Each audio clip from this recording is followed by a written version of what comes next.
সম্মানিত উপস্থিতি,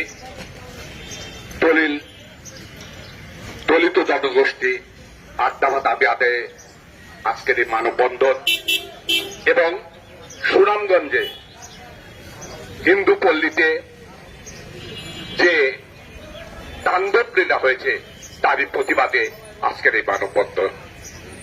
সম্মানিত উপস্থিতি, আপনারা জানেন সুনামগঞ্জে যে ঘটনা ঘটেছে, এই ঘটনার পরিপ্রেক্ষিতে 8 জন তাকে অ্যারেস্ট করা হয়েছে এমন একটি সময়ে যখন আমরা বঙ্গবন্ধুর জন্মশতবার্ষিকী পালন করতে যাচ্ছি এবং এক সময়ে স্বাধীনতার 50 বছর পূর্তি করতে যাচ্ছি। সেই মুহূর্তে স্বাধীনতার বিরোধী চক্র তারা তাদের নির্লজ্জা অনুযায়ী এ দেশ থেকে সংখ্যালঘু সম্প্রদায়কে চিরতরে বিদায় করার লক্ষ্যে তারা বিভিন্ন কায়দায় আমাদের জানমাল, আমাদের মন্দির মঠ, আমাদের দেবালয়গুলোকে তারা দিনের পর দিন আঘাত করছে।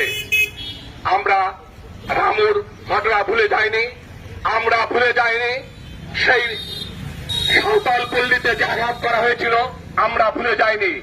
আমরা এবার যেদিন এই ঘটনা ঘটেছে সেই দিন শত শত লোক জড়ো হল, প্রশাসনের যন্ত্র, তারা একজনও জানতে পারল না এই ঘটনা তারা করতে যাচ্ছে।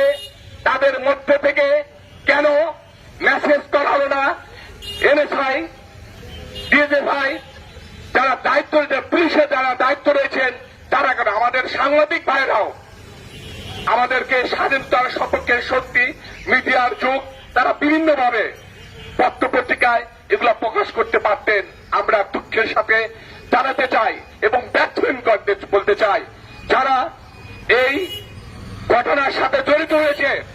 আমরা ইতিপূর্বে দেখেছি যখনই এই ঘটনার সাথে জড়িত হয় কয়েকদিন থাকার পর কথাবার্তা বলা হয়, বিভিন্ন মিডিয়ায় ওঠে, তারপরেই আবার এদেরকে অনেকে বলা হয় পাগল, কিংবা বলা হয় অমুক রাজনৈতিক দলের পরিচয়, কিংবা প্রশাসনের অমুক নেতার ভাই, এই পরিচয়ে পরিপ্রেক্ষিতে তার নাম বাদ দেওয়া হয়। আমরা বলতে চাই, আমরা এদেশের মানুষ সম অধিকার, সমমর্যাদা নিয়ে বাঁচতে চাই। যারা এই সন্ত্রাসী করেছে, যারা আমাদের এই তাণ্ডব করেছে, তাদেরকে সে যে হোক না কেন বাংলাদেশের প্রচলিত আইনে তাকে অবশ্যই গ্রেপ্তার করতে হবে এবং তাকে এই 3 মাসের ভিতর এই বিচার করতে হবে।